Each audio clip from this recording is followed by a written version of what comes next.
Good evening sir.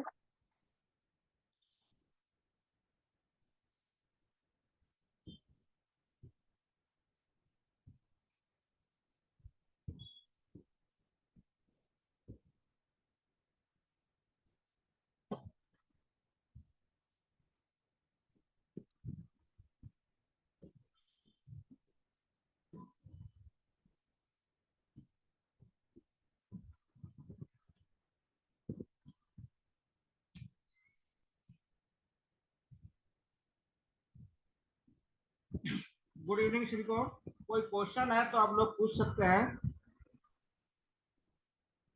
देखिए, कल हम लोगों ने डिमांड यानी मांग के बारे में बताया था कि मांग क्या होता है। जो व्यक्ति का जो रुचि होता है और उनकी जो आवश्यकता होती है, इच्छाएं होती है, क्षमताएं होती है, उस पर निर्भर करती है कि उनके पास क्षमताएं कितनी है, उनके पास क्या इच्छाएं कितनी है। उसी पर क्या है मांग डिमांड निर्भर करता है। और डिमांड में क्या होता है, प्राइस बढ़ने पर क्या होता है, डिमांड घटती है और प्राइस कम होने पर डिमांड क्या है, बढ़ती है। इसको याद रखिएगा। उसके बाद आपको बताता सप्लाई यानी आपूर्ति या पूर्ति कह सकते हैं या आपूर्ति जो भी कहे। इसमें क्या होता है कि जो सप्लायर होता है, जो आपूर्तिकर्ता होते हैं, वो क्या होता है, अगर प्राइस मार्केट में बढ़ता है तो क्या होता है, सप्लाई ज्यादा करते हैं, और प्राइस अगर कम हो जाता है तो सप्लाई कम हो जाता है। जस्ट उल्टा होता है यहाँ पे। मांग और पूर्ति या आपूर्ति में, मांग में क्या होता है, प्राइस बढ़ने पर मांग घटती है, और आपूर्ति में क्या होता है, प्राइस बढ़ने पर क्या होता है, आपूर्ति बढ़ती है। इन दोनों को क्या होता है, थोड़ा सा अंतर करके रखिएगा, नहीं तो कंफ्यूज हो जाएगा। अब होता है आपूर्ति कर्व या वक्र जिसे कहते हैं। आपूर्ति जो कर्व होता है वो क्या होता है, वस्तु की कीमत, जो प्राइस होता है और उसकी मात्रा के बीच के क्या होता है, ग्राफिकल प्रतिनिधित्व करता है, जिसे विक्रेता आपूर्ति करने के लिए इच्छुक और सक्षम है। यहाँ पे क्या है ना, विक्रेता, देखिए वहां पे आपको कंज्यूमर बताया था, यानी जो क्रेता होता है, एक होता है क्रेता जो खरीदने वाला होता है, ये कंज्यूमर होते हैं, और एक होता है विक्रेता जो सेलर होता है। यहाँ पे विक्रेता पर निर्भर होता है कि वो विक्रेता कहाँ पे क्या होता है, माल को किस यहाँ पे सप्लाई करे। तो इसमें क्या होता है, कैसे इसका कर्व बनता है, आप लोग देख लीजिएगा।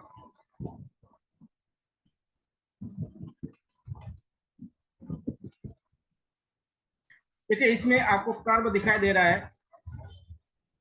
इसमें क्या है कि अगर प्राइस, देखिए ये प्राइस क्या है, बढ़ रही है। तो जैसे जैसे प्राइस बढ़ रही है ना, तो देखिएगा यहाँ पे जो क्वांटिटी है उसका क्या होता है, डिमांड सप्लाई क्या होता है, वो भी क्या बढ़ती जा रही है। यानी मूल्य बढ़ने के साथ साथ क्या है, आपूर्ति में क्या होगा, मूल्य बढ़ेंगे तो आपूर्ति बढ़ेंगे, मूल्य घटेंगे तो आपूर्ति घटेगी।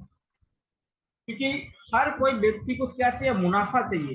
जब मूल्य घट जाएगा तो क्या होगा, वस्तु का मुनाफा कम हो जाएगा। जैसे कैसे, मान ले कोई 100 वस्तु बेच रहा होगा और एक वस्तु का दाम क्या होगा, मुनाफा कितना है, 2 रुपए है, तो इसमें देखिए इनको 200 रुपए लाभ हो रहा है। और वहीं पे क्या होगा कि अगर मान ले 50 वस्तु बिक रहा हो और प्राइस हो जाए एक, सोई मान के चलिए प्राइस हो जाए एक, इसका मुनाफा कितना होगा, 100 रुपए होगा। यानी 50% का क्या होगा, लॉस हो गया, 50% की हानि हो जाता है। इसलिए मूल्य घटने के साथ साथ क्या, सप्लाई में क्या होता है, कमी आ जाती है। सप्लाई में क्या आ जाता है, कमी आ जाती है। मूल्य घटने के साथ साथ सप्लाई में कमी हो जाती है, इसको भी ध्यान रखिएगा। अब आता है आपूर्ति के नियम। ठीक है, आपूर्ति का नियम ये कहता है कि अन्य कारक स्थिर स्थिर रहने पर, मतलब जो बाकी जो मतलब प्राकृतिक आपदा वगैरह होता है वो अगर स्थिर रहे, जैसे अभी देखिए धूप बहुत ज्यादा हो रहा था, या मान लेते लॉकडाउन हो गया, बहुत सारे ऐसे रीजन होते हैं जो नहीं होना चाहिए लेकिन होते रहते हैं। यानी अन्य कारक स्थिर रहने पर किसी भी वस्तु, ये किसी भी वस्तु या सेवा की कीमत और आपूर्ति की मात्रा एक दूसरे से सीधे संबंध होते हैं। जब किसी वस्तु के खरीदार द्वारा भुगतान की जाने वाली कीमत बढ़ जाती है तो आपूर्तिकर्ता बाजार में उस वस्तु की आपूर्ति बढ़ा देता है। अभी देखिएगा, शादी का सीजन चलेगा तो क्या होगा, लोग ज्यादा खरीदारी करेंगे तो आपूर्ति मार्केट में क्या हो जाएगा, या कोई फेस्टिवल आ जाएगा तो फेस्टिवल में लोग क्या होगा, सामान ज्यादा खरीदेंगे तो क्या होगा, आपूर्ति बढ़ जाएगा, यानी सप्लाई क्या होगा, बढ़ जाएगा। तो सप्लाई क्या होता है, जैसे जैसे क्या होता है, कीमत बढ़ जाती है तो उसकी क्या होता है, ये भी क्या होता है, इसमें बढ़ना स्वाभाविक हुआ। ये देखिए आपको ग्राफ के माध्यम से इसमें बता रहा है। देखिए क्या बोल रहा है, अगर प्राइस अगर प्राइस बढ़ती है तो क्वांटिटी क्या होगा, बढ़ेगा, यानी सप्लाई बढ़ेगा। और प्राइस जैसे जैसे कम होते जाएंगे उसी सबसे क्या होगा, आपकी सप्लाई कम होगा। हाँ जी, क्योंकि ये सप्लाई नंबर 3 है, सप्लाई नंबर 1 और ये 2। मान लो तो इसको साम्य अवस्था मान के चलते हैं, इक्विलिब्रियम मान के चल लेते हैं। तो देखिएगा, अगर प्राइस क्या है, बहुत कम हो जाए, बहुत ही कम हो जाए तो क्या हो जाएगा, फिर वस्तु खरीदने के लिए कोई होगा ही नहीं, वस्तु क्या है, कोई खरीदेगा नहीं। प्राइस जैसे जैसे बढ़ेगा तो क्या होगा, वस्तु का सप्लाई बढ़ जाएगा, वस्तु का क्या हो जाएगा, सप्लाई बढ़ जाएगा। ये क्या होता है, आपके इस नियम के माध्यम से हम उसको समझ सकते हैं।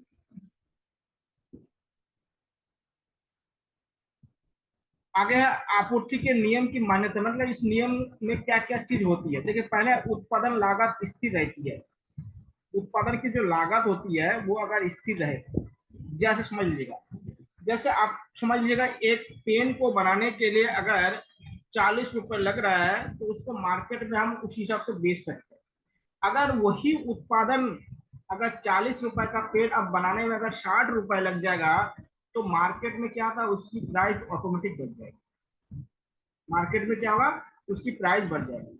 तो देखिए उत्पादन लागत क्या स्थिर रहती है, तब उत्पादन लागत में भी कोई भी बदलाव उत्पाद उत्पाद की कीमत और इसलिए बाजार में इसकी आपूर्ति में बदल देता है। हालांकि आपूर्ति का नियम बताता है कि उत्पादन की लागत स्थिर है। ठीक है, क्या होता है कि हर समय क्या होता है, उत्पादन की लागत क्या होता है, अलग अलग हो जाता है।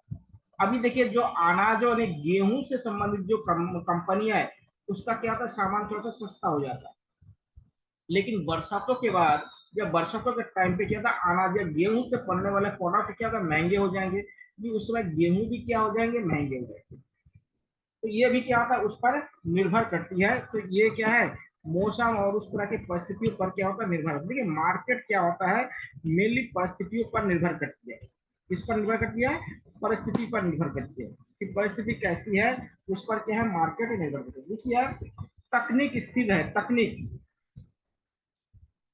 अब देखिए तकनीक अगर एक जैसे रहेंगे तो क्या होगा, उत्पादन के लिए इस्तेमाल की जाने वाली तकनीक में कोई भी बदलाव उत्पाद की कीमत और बाजार में क्या होता है, आपूर्ति को प्रभावित करेगा। अब देखिएगा, इसमें दो कंडीशन हो सकते हैं, पहले समझ लीजिएगा। एक कंडीशन है, पहले अधिकतर काम क्या हाथों से यानी मैनुअल हो रहा होगा, मान लेते हैं, और अचानक क्या आ गया, रोबोट आ गया। तो रोबोट क्या है, 24 घंटे काम कर सकते हैं, और मनुष्य का क्या होता है, 24 घंटे काम नहीं कर सकते हैं। रोबोट क्या होगा, रेस्ट उनको चाहिए नहीं, उनको क्या है, बार बार पानी पीने की आवश्यकता नहीं है, और भी बहुत सारे खाना भोजन करने की आवश्यकता नहीं होता है। तो क्या होता है, इससे उसकी वर्क एफिशिएंसी बढ़ जाता है। तो इससे हो सकता है कि वो वस्तु का क्या होता है, जो उत्पादन लागत है वो कम हो जाए। एक कंडीशन तो ये बनता है। दूसरा ये हो जाए कि तकनीक में ऐसे परिवर्तन हुआ, जैसे पहले क्या था कि लोग हाथ से काम करते हैं, और कंप्यूटर आने के बाद क्या है, जब कंप्यूटर से काम, देखिए जब कंप्यूटर को लगाया जाएगा ना तो कंप्यूटर की लागत बढ़ जाती है, क्योंकि ये कंप्यूटर महंगे होते हैं। तो जब उसको लगाया जाएगा तब क्या होगा, उसका इन्वेस्टमेंट ज्यादा हो जाएगा। जब इन्वेस्टमेंट ज्यादा हो जाएगा तो अपना प्राइस बढ़ा देगा। या जैसे पेट्रोलियम को देखिएगा, जैसे जैसे पेट्रोलियम का दाम बढ़ता है तो बस रेलवे वगैरह की किराया भी क्या होता है, बढ़ जाती है। तो ये इस पर होता है। इसलिए क्या होता है, स्थिर तकनीक क्या पर भी क्या होता है, निर्भर करता है। अगर तकनीक यहाँ पर ज्यादा उन्नत है तो प्राइस कम हो जाएगा, और तकनीक क्या है, उन्नत नहीं है तो क्या होगा, प्राइस कम हो जाएगा। परिवहन लागत स्थिर रहती है। परिवहन देखिए, सप्लाई करने का मेन क्या होता है, परिवहन होता है। तो बिना परिवहन का सप्लाई कैसे करेंगे? आप मान लेते हैं एक बढ़िया रोड बने हुए हैं और उसमें ट्रेन वगैरह, रोड के बगल में ट्रेन है, वायुयान है, सब कुछ है, जलयान है, सब कुछ चल रहा है। तो वहां पे क्या होता है, गुड्स या सामान का सप्लाई करना आसान होगा। तो वहां पे क्या होता है, प्राइस हमेशा कम रहती है वस्तु। आप ऐसे पहाड़ के ऊपर पहुंचना है कोई सामान, वहां पे तो ना गाड़ी है, ना हवाई जहाज है, ना तो कुछ है, तो वहां पे ऑटोमेटिकली क्या होगा, प्राइस ज्यादा हो जाएगा। लेकिन ऐसी जगह पे क्या होता है, सप्लाई उतना नहीं बढ़ती है। जैसे पहाड़ों के ऊपर क्या था, जितने लोग हैं उतना ही तो लेंगे, क्योंकि और जनसंख्या कम है। देखिए, हर जगह पे क्या होता है, हर नियम लागू नहीं होता है, इसको भी ध्यान रखिएगा कि परिस्थिति है। लोग कितने रहते हैं, अगर लोग 10 रहते हैं तो 10 सामान का ही तो इस्तेमाल करेंगे, 20 का तो नहीं कर पाएंगे। और शहर में क्या था, लोग ही लोग है, तो वहां पे क्या 20 50 100 200 300 हर क्या होता है, सप्लाई हो सकता है। तो क्या होगा, जनसंख्या पर भी निर्भर करता है, यानी परिवहन लागत पर भी क्या होता है, सप्लाई निर्भर करता है। या कई बाढ़ वगैरह आ जाए, तो बाढ़ आने पर, रोड टूट जाने पर क्या होता है, सप्लाई चेन में क्या होता है, दिक्कत होंगे, तो फिर प्राइस बढ़ने लगेगी। तो ये सारे कंडीशन क्या होता है, होते रहते हैं। तो कंडीशन के ऊपर क्या होता है, ये सब निर्भर करता है। चौथा है, संबंधित वस्तुओं की कीमतें स्थिर रहती है। जैसे क्या होता है, जो वस्तुएं है, अगर कोई ए वस्तु है, उससे संबंधित कोई दूसरा वस्तु है, तो वो उसकी प्राइस भी क्या है, ज्यादा ना बढ़े तब। जैसे आपको कल बताया था, अगर चाय की कीमत अगर बढ़ जाए तो कॉफी पीना लोग शुरू कर देंगे। इससे क्या होगा, जो डिमांड है वो उतना नहीं बढ़ेगा, और सप्लाई भी उतना नहीं बढ़ेगा। सप्लाई और डिमांड क्या होगा, बढ़ेगा ही नहीं बढ़ेगा। व्यक्ति लोग क्या है, चाय से शिफ्ट होकर कहाँ पहुंच गया, कॉफी में पहुंच गया। तो पहले जो भी चीज है, तो चाय का डिमांड उतना नहीं होगा, और उतना सप्लाई भी क्या होगा, चाय का नहीं होगा। तो ये क्या होता है, ये बताता है कि जो हमारे यहाँ पे जो सप्लाई है, वो उसको क्या क्या बाधाएं उत्पन्न हो सकता है। अब क्या है, आपूर्ति कीमत लोच। लोच मतलब इलास्टिसिटी, कितने लोच होना चाहिए। देखिए, ये फॉर्मूला याद करके रखिएगा, प्राइस इलास्टिसिटी ऑफ सप्लाई, यानी percentage of change in quantity supply, और बट्टा क्या होगा, चेंज इन प्राइस, यानी प्राइस में कितना चेंज हो रहा है। तो इसको समझिए। जैसे कल देखिए, आप लोगों को बताता कि जैसे मांग में आपका ग्राफ था, यानी इलास्टिसिटी था, उसी प्रकार से क्या है, आपके सप्लाई में भी क्या है, इलास्टिसिटी है। और मतलब इलास्टिसिटी का मतलब होता है लोच, कि कोई भी व्यक्ति कोई भी चीज को खरीदने और बेचने के लिए एकदम क्या है, 90 डिग्री का एंगल बना के खड़े नहीं होना चाहिए। जिंदगी में भी नहीं होना चाहिए कि 90 डिग्री का एंगल का मतलब होता है टूटना, समझ लीजिएगा। तो देखिए, लोच क्या होता है, देखिए लोच यानी इलेक्ट्रिसिटी आपूर्ति अगर क्या होता है, ये एक से ज्यादा है, क्या है, एक से ज्यादा है, तो आपूर्ति को लोचदार कब कहा जाता है, जब कीमत में दिए गए प्रतिशत परिवर्तन के से आपूर्ति की मात्रा में बड़ा परिवर्तन होता है। समझिएगा, इसमें क्या होता है, ये कीमत में क्या है, जो परिवर्तन होता है उससे आपूर्ति में बड़ा परिवर्तन होता है। जब क्या होता है, लोचदार आपूर्ति ग्रेटर देन वन होता है। अब बताइए, ग्रेटर देन वन क्या है, जैसे सप्लाई, देखिए सप्लाई क्या समझ लीजिएगा, यानी परसेंटेज में। देखिए, मान लेते हैं सप्लाई के परसेंटेज में 2% का अंतर आया है, और जो प्राइस है, प्राइस में भी क्या है, मान ले 2% का अंतर आया है। तो इसमें क्या होगा, एक आ गया, एक आ गया, तो देखिए ना तो ये ज्यादा बदला, ना तो ये ज्यादा बदला, तो इसी को क्या कहता है, लोच कहते हैं। इसी को क्या कहता है, लोच पर आपूर्ति, यानी ये क्या होता है, एक से बड़ा होता है। अगर परसेंटेज भी उतना है प्राइस सप्लाई का, और जो प्राइस है उसका उतना भी परसेंटेज क्या है, अगर परिवर्तित हो रहा है तब। दूसरा है आलोचदार। आलोचदार मतलब क्या था, देखिए अनइलास्टिसिटी। अब क्या है, सब जो सप्लाई है उसमें कोई समझौता नहीं हो सकता है। तो क्या होगा, जो इलास्टिसिटी होगा वो लेस देन वन हो जाएगा। इसमें क्या होता है, कीमत में दिए गए प्रतिशत परिवर्तन के कारण आपूर्ति में एक छोटा परिवर्तन होता है। जैसे मान लेते हैं कि कोई वस्तु का जो प्राइस है, सप्लाई है, उसमें थोड़ा सा परिवर्तन हो गया है, लेकिन उसमें सप्लाई में ज्यादा परिवर्तन नहीं हुआ। जैसे कैसे क्या होता है, समझ लीजिए। अभी लोग समझ लीजिएगा, फरवरी के लास्ट महीने में ठंडा तो रहता है, लेकिन नया व्यक्ति नया स्वेटर खरीदना नहीं चाहता है। बोलेंगे अगले साल खरीद लेंगे, लास्ट चल रहा है, उतना ठंडा है नहीं। तो इसमें क्या होगा, जब खरीदेंगे नहीं तो सप्लाई कहाँ से होगा, डिमांड नहीं होगा तो सप्लाई कैसे होगा। तो ऐसे जो कंडीशंस होते हैं उसमें क्या होता है, आलोचदार कहते हैं, उसमें लोच मतलब इलास्टिसिटी होती ही नहीं है। बहुत सारी चीजें ऐसे होते हैं, बहुत सारी चीजें ऐसा होता है कि दीपावली के नजदीक नजदीक में लोग सोचते हैं कि अभी बर्तन या गहने वगैरह ना खरीद कर क्या है, दीपावली के जो धनतेरस है उसी समय इसको खरीदा जाए, या कोई फेस्टिवल के समय हम खरीदेंगे। या स्कूल में देखिए ड्रेस वगैरह का देखिए क्या होता है, स्कूल बोलता है कि लास्ट एक महीना रहेगा, अभी ड्रेस नहीं बनाता स्कूल नया, जब विंटर का समर वेकेशन के बाद स्कूल खुलेगी तभी क्या नया ड्रेस देंगे। तो ऐसे बहुत सारे क्या होता है एग्जाम्पल हुआ है, जिससे क्या होता है ये आलोचदार होता है, उसमें परिवर्तन ज्यादा होता है। तीसरा कहता है कि आपूर्ति की इकाई लोच, यानी इलास्टिसिटी इक्वल टू 1 हो जाए। अभी देखिए ग्रेटर देन था 1, तो कीमत और आपूर्ति क्या है कि मात्रा सामान्य परिणाम में बदलती है, नहीं देखिए बराबर में अगर बदलती है तो क्या होता है, उसके पास आपूर्ति की इकाई लोच होता है। सामान देखिए यहाँ पे भी 2% परिवर्तन हुआ, और यहाँ भी 2% परिवर्तन हुआ, तो इसका क्या हो जाएगा, 1 हो जाएगा। देखिए इसमें 3 कंडीशन है, अगर इस कंडीशन को लेंगे तो मान ले 3% ऊपर में वृद्धि हुआ और इसमें 2% वृद्धि हुआ, तो ये क्या होगा, लगभग क्या 1.5% है, और 1.5% क्या होगा, एक से क्या होगा, ज्यादा होता है। ये क्या होगा, एक से ज्यादा होता है। दूसरे में बोल रहा है कि ऊपर अगर 2% हो जाएगा और नीचे ये हो जाएगा, तो इसको 0.66 आ जाएगा, तो ये क्या होगा, लेस देन 1 हो जाएगा। और अगर 2/2 किया जाए तो ये 1 आ जाएगा, तो ये क्या 1। ये कंडीशन है, इस कंडीशन को क्या होता है, अब लोग थोड़ा बढ़िया से देखिएगा कि कंडीशन ही क्या होता है एग्जाम में पूछे जाते हैं।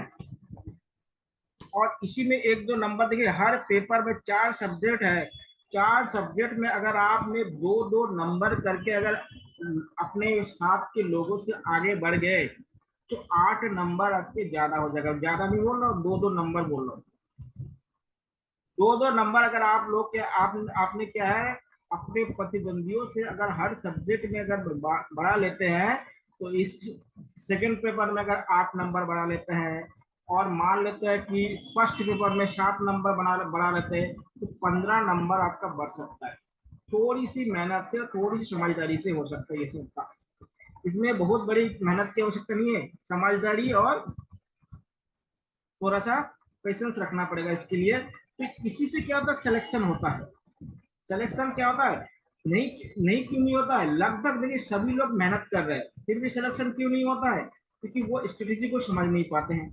इसलिए क्या कीजिए कि हर सब्जेक्ट में 2 नंबर अपने साथ वालों से बढ़ाने की कोशिश कीजिए। मतलब आपके आसपास जो भी तैयारी कर रहे हैं या जो भी पेपर दे रहे हैं उससे 2-2 नंबर बढ़ाइए हर सब्जेक्ट में। 4 सब्जेक्ट में 8 नंबर, उधर 7 नंबर बढ़ा लीजिए, तो 15 नंबर ये हो गया। 15 नंबर में आपका कोई हरा नहीं पाएगा। ये क्या है, स्ट्रेटेजी है, केवल मेहनत नहीं करना है, स्ट्रेटेजी बना के भी क्या है चलना चाहिए। अब है बाजार संतुलन। अब देखिए बाजार को कैसे संतुलन कैसे किया, इक्विलिब्रियम पोजीशन आपको कल बताया था कि जब मांग और पूर्ति में क्या होता है, इसके बीच में क्रेता और विक्रेता होते हैं, और क्रेता और विक्रेता में क्या होता है, बार्गेनिंग होता है। जब बार्गेनिंग होगा, जिस पॉइंट पर क्या होता है, क्रेता और विक्रेता अपने वस्तु को एक बेचना चाहे और एक खरीदना चाहे, उनके बीच में समझौता हो जाता है, उसी पॉइंट को क्या होता है, इक्विलिब्रियम या संतुलन कहा जाता है। उसी बिंदु को क्या कहते हैं, संतुलन। देखिएगा हम लोग मार्केट जाते हैं और कपड़े कुछ भी खरीदते हैं तो उसमें बार्गेनिंग करते हैं। जब हमें लगता है कि इस वस्तु का कीमत इतना लगभग लगभग है तो अब हम क्या होता है, दुकानदार के बात से हम सहमत हो जाते हैं, या दुकानदार को भी लगता है कि इसकी कीमत इतना है, अब ये थोड़ा ज्यादा बोल रहा है, तो अब हम उस वस्तु को हमें दे देना चाहिए। तभी क्या होगा, इक्विलिब्रियम पोजीशन होता है। और जब मार्केट में इक्विलिब्रियम पोजीशन होगा तभी क्या होगा, सप्लाई और डिमांड क्या होगा, बैलेंस होगा। सप्लाई और डिमांड क्या होगा, बैलेंस होगा, यानी मांग और जो आपूर्ति है वो क्या होता है, संतुलित अवस्था में होगा। और जब तक क्या होता है, इक्विलिब्रियम पोजीशन में, मार्केट इक्विलिब्रियम पोजीशन में नहीं होगा, तो हर कोई व्यक्ति अपने आप को ठगा महसूस करेगा। जैसे आपने 5,000 या हमने क्या 5,000 का एक कोई वस्तु खरीदा, और दूसरा क्या होगा, वही वस्तु वही क्वालिटी 4,000 में खरीद के लाए, तो मैं क्या होगा, ठगा महसूस करने लगा कि मैं क्या बार्गेनिंग सही से कर नहीं पाया। तो फिर क्या होगा, उस दुकान में हम कभी जाएंगे नहीं, तो उस दुकानदार का क्या होगा, एक ग्राहक कट जाता है। तो दोनों पार्टी से क्या होता है, गलतियां हो जाती है। और दोनों पार्टी क्या होता है, इस तरह की गलती करते रहते, दुकानदार सोचते हैं कि एक से हम ज्यादा मुनाफा कमा ले, तो इसमें भी क्या दिक्कत होता है। तो इस सारी चीज को हमें देखना है। तो देखिए, बाजार संतुलन क्या है, बाजार को संतुलित करना बहुत जरूरी है। बाजार संतुलन से तात्पर्य है उस स्थिति से जिसमें किसी विशेष वस्तु की आपूर्ति और उसकी मांग बराबर होती है। क्या बोला कि मांग और जो क्या है, आपूर्ति बराबर होना चाहिए। नहीं, हमारा यहाँ पे जो मांग है, जितनी डिमांड है, उतना क्या होना चाहिए, आपूर्ति होना चाहिए। अगर कहीं पे क्या 10 किलो चावल चाहिए, तो अगर वहां पर 10 किलो चावल पहुंच रहा है, तो हम इसको क्या कहेंगे, बाजार संतुलन कहेंगे। उसको क्या कहेंगे, बाजार संतुलन। और आपको बता कि हमारे देश में क्या है, मांग हमेशा रहती है, लेकिन सबसे दिक्कत वाली चीज क्या है, आपूर्ति, सप्लाई नहीं हो पाता, सप्लाई में दिक्कत होता है। तो इस सप्लाई करने वाला जो चेन होता है ना, वो मुनाफा चाहता है।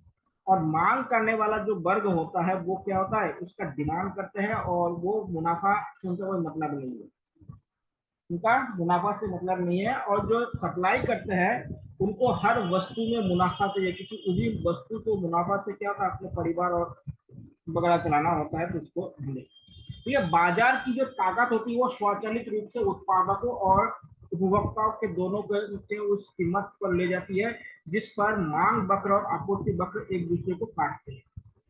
तो यहाँ पे क्या है, एक कंज्यूमर है और एक क्या, प्रोड्यूसर है। तो वो कहाँ पे, जहाँ पे मिलता है। और जिस मूल्य पर बाजार संतुलन संतुलन प्राप्त होता है, उसे संतुलित मूल्य या क्या होता है, बाजार समाशोधन मूल्य कहा जाता है। इसको आपको बताया था कि जहाँ पर क्या होता है, दोनों मिलते हैं, उस पोजीशन को हम क्या कहते हैं, बाजार संतुलन या इक्विलिब्रियम पोजीशन कहा जाता है। इस पोजीशन कहते हैं इक्विलिब्रियम पोजीशन कहा जाता है। अब देखिए, ये से ग्राफ को जरा देखिए आप। इस ग्राफ में क्या है, ये सप्लाई वाला लाइन है, और ये क्या है, डिमांड वाला लाइन है। यानी जहां पे ये मिलता है, उसी को क्या है, इक्विलिब्रियम कहते हैं। उसी को क्या क्या है, इक्विलिब्रियम। तो या इस पोजीशन पे क्या होगा, अगर इस पोजीशन में क्या होगा, ज्यादा वस्तुओं का डिमांड होगा और ज्यादा वस्तुओं का क्या होगा, आपका आपूर्ति होगा, बैलेंस होगा। और आपूर्ति में बहुत सारे बाधाएं भी होती है, क्योंकि लोग हैं कालाबाजारी करते हैं, डंपिंग करता है। लोग डंपिंग शब्द सुने होंगे आप लोगों ने, आप एक शब्द सुने होंगे, डंपिंग।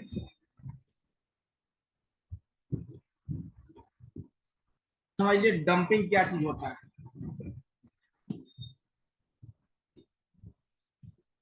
देखिए क्या होता है, डंपिंग क्या होता है, कुछ घटिया क्वालिटी के क्या होता है, वस्तु होती है, जो क्या होता है, बिक नहीं पाते हैं, उसकी क्वालिटी खराब होती है, या कुछ और भी हो सकता कारण हो सकते हैं। तो उसको क्या है, मार्केट में ला देते हैं और उसकी कीमत क्या होता है, घटा देते हैं। घटा देने पर क्या होता है कि लोग क्या होता है, घटिया क्वालिटी की वस्तु ज्यादा खरीदते हैं। ये क्या नियम होता है, क्योंकि लोगों को क्या होता है, एक ही प्राइस, मतलब सेम प्राइस में अगर दो वस्तु मिल रहा है एक वस्तु की अपेक्षा, तो अधिकांश लोग क्या होता है, दो वस्तु ज्यादा खरीदना चाहते हैं। केवल कपड़े की बात नहीं कर रहा हूँ, सभी चीज को मिला के बोल रहा हूँ। ठीक है, कपड़े भी क्या होता है आजकल, get one free, get one free, ये buy one free, get one free चलते रहता है। तो लालच में क्या होता है, एक के साथ दो मिल जाता है, तो लालच में क्या होता है, ज्यादा खरीद लेते हैं। जान जानबूझ करके भी उसकी क्वालिटी कम है, तब भी खरीदते हैं। ठीक है, जानबूझ कर क्या होता है, जानते हैं कि क्वालिटी खराब है, तब भी इसको खरीदा जाता है। तो ये कंडीशन क्या होता है, मार्केट में होता है, क्योंकि ह्यूमन है, ह्यूमन को क्या होती है, हर चीज क्या होता है, जो जहाँ पे भीड़ वगैरह ज्यादा होता है, उसी जगह से चलना पड़ता है। यदि किसी कारण से मांग या आपूर्ति में संतुलन से बदलाव होता है, तो बाजार संतुलन बिगड़ जाता है। ऐसे मामले में बाजार की ताकतें स्वचालित रूप से इस तरह से काम करती है, आपूर्ति और मांग को एक नई संतुलन बिंदु पर ले आते हैं।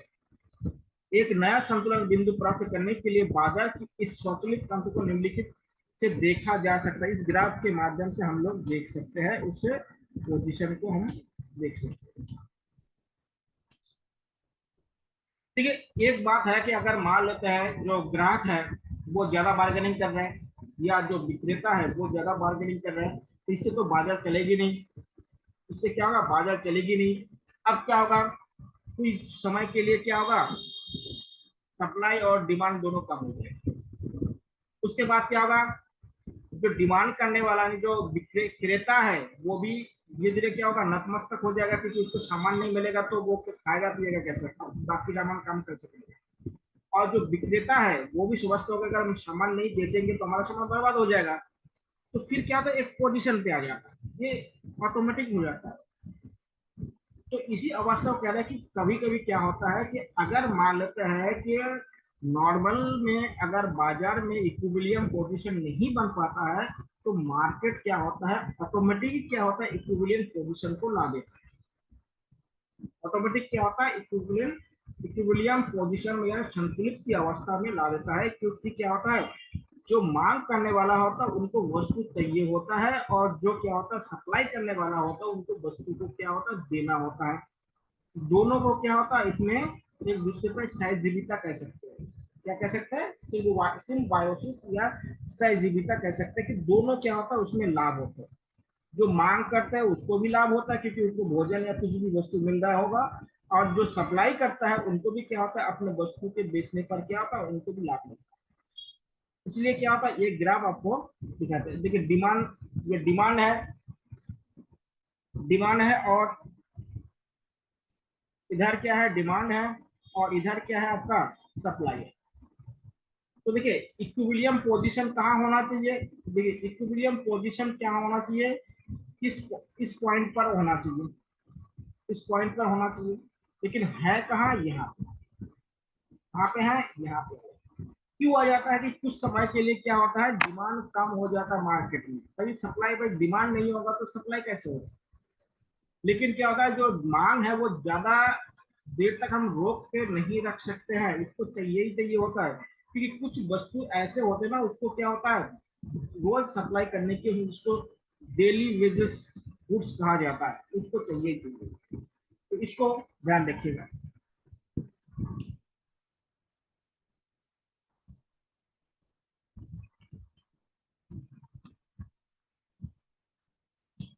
अतिरिक्त मांग, अब नया टॉपिक क्या है, अतिरिक्त मांग, यानी मांग से भी अधिक मांग, यानी एक्स्ट्रा डिमांड करना। अब एक्स्ट्रा डिमांड क्या होता है, आप लोग जानते हैं, शादी ब्याह में हो जाता है या ऐसे कोई फेस्टिवल वगैरह होता है इसमें भी हो जाता है। यदि किसी कीमत पर बाजार मांग बाजार आपूर्ति से अधिक है तो उस कीमत पर बाजार में अतिरिक्त मांग विद्यमान है। तो यदि किसी कीमत पर बाजार मांग बाजार आपूर्ति से अधिक है, यानी मांग क्या है, आपूर्ति से अधिक है, तो उसको क्या होता है, अतिरिक्त मांग कहा जाता है। उसको क्या कहते हैं, अतिरिक्त मांग कहते हैं। तो इसको ध्यान दीजिएगा। ठीक है, ये एग्जाम्पल है, एग्जाम्पल को आप लोग एक बार कर लीजिए। अतिरिक्त आपूर्ति किसे कहते हैं, जैसे अतिरिक्त मांग है उसी प्रकार से क्या अतिरिक्त आपूर्ति भी तो है। आपूर्ति कैसे हो जाएगा, एक यदि निश्चित मूल्य पर बाजार आपूर्ति या बाजार मांग से अधिक है तो उस मूल्य पर बाजार में क्या अतिरिक्त आपूर्ति हो जाता है। क्या होगा, मांग से अधिक है, बाजार क्या था, मूल्य क्या था, मूल्य बढ़ जाए, तो मूल्य बढ़ जाने पर हर कोई मुनाफा कमाना चाहता है। मूल्य बढ़ जाए, हर कोई क्या है, मुनाफा कमाना चाहता है। अब मान लेते हैं कभी कभी अफवाह फैल जाता है कि नमक बंद होने वाला है, तो लोग क्या करते हैं, 10 15 20 पैकेट नमक खरीद के रख देते हैं। अब बताइए एक आदमी जो नॉर्मली में एक पैकेट नमक चाहिए था, पैकेट, अब वो 10 15 20 खरीद रहा है। अब बताइए तो मार्केट में डिमांड बढ़ेगा कि नहीं बढ़ेगा, तो डिमांड बढ़ जाएगा तो ऑटोमेटिकली क्या है, सप्लाई बढ़ जाएगा। ऐसा भी होता है, कभी कभी अफवाह फैल जाता है इस तरह का। तो उससे भी क्या होता है, इसको समझने की आवश्यकता है, इससे भी क्या होता है, इसको समझने की आवश्यकता है।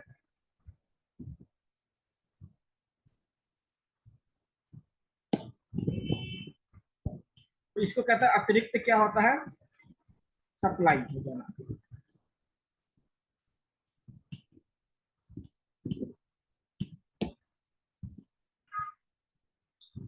आगे देखिए मांग और सप्लाई।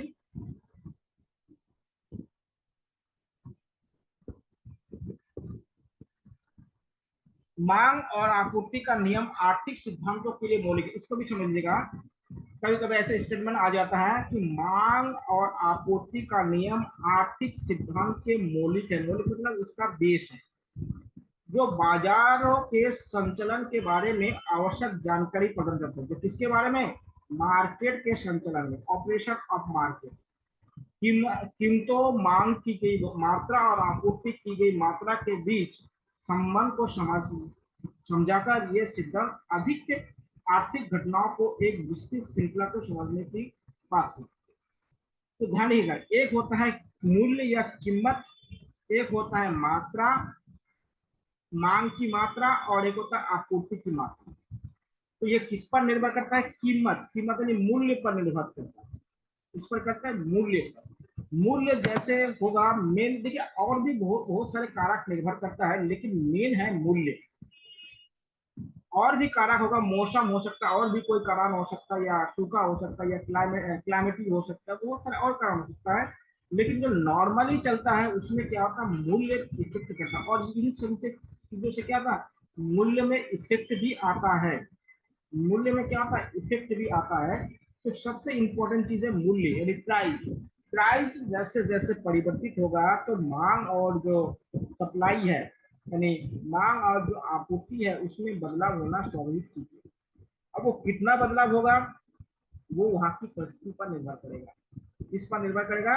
वहां का इकोसिस्टम जो है, वस्तु को लेने यानी क्रेता और विक्रेता के बीच में जो इकोसिस्टम है, उस पर निर्भर करता है। इकोसिस्टम का मतलब होता है एक दूसरे परस्पर क्या होता है? अंतर क्रिया करना।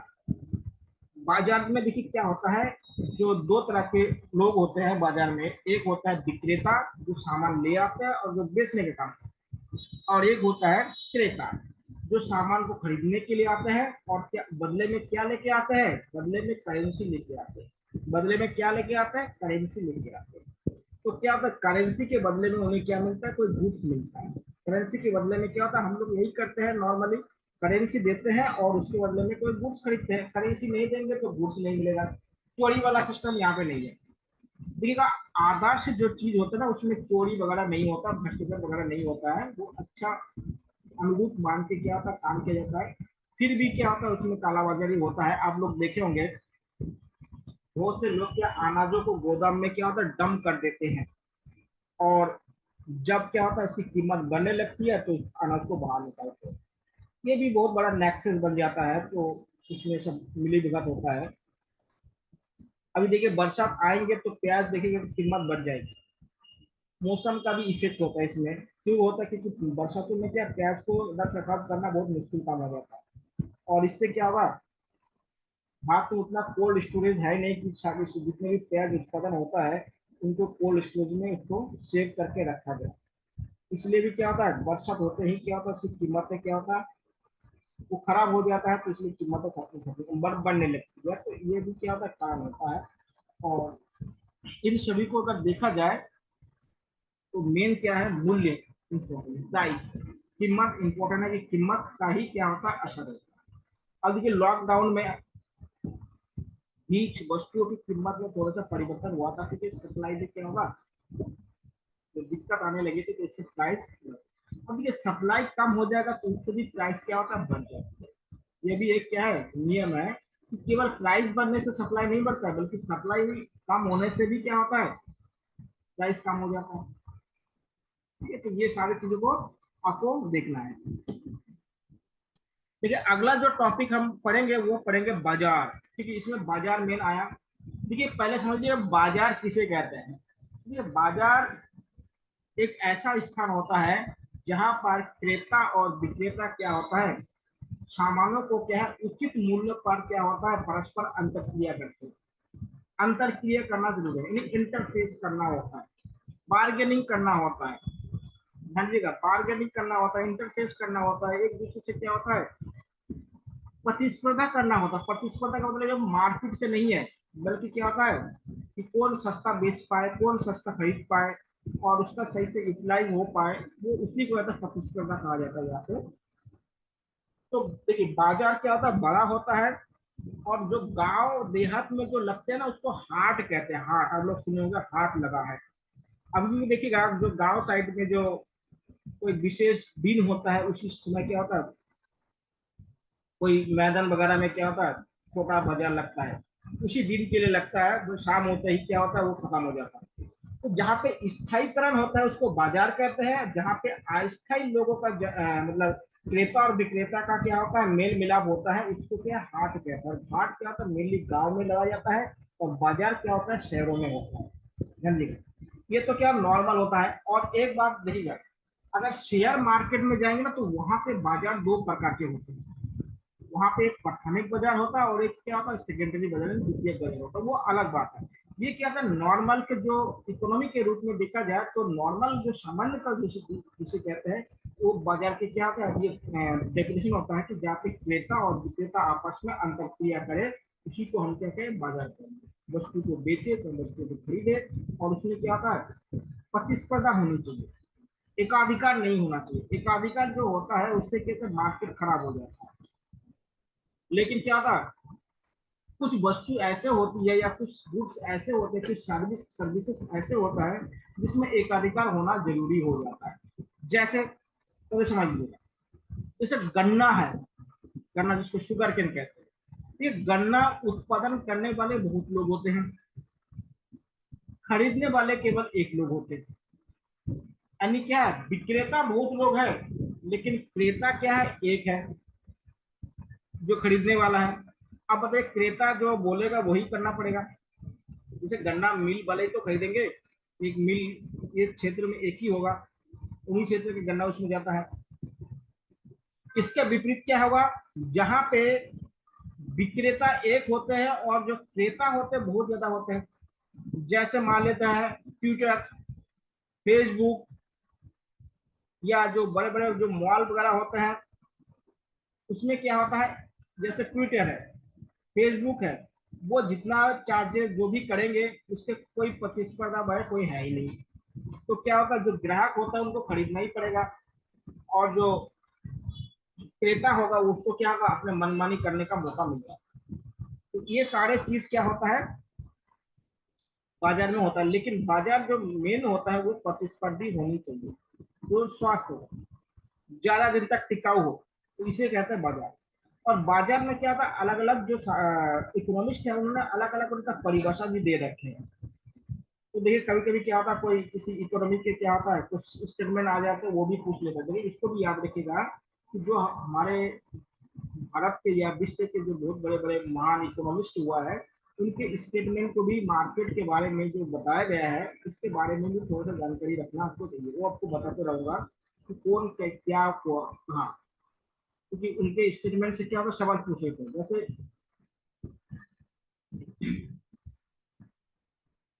एक कहावत आपने को सुना होगा कि जो खराब मुद्रा होता है वो क्या होता है, अच्छे मुद्रा को मार्केट से बाहर निकाल देता है। ये बहुत ही फेमस क्या है स्टेटमेंट।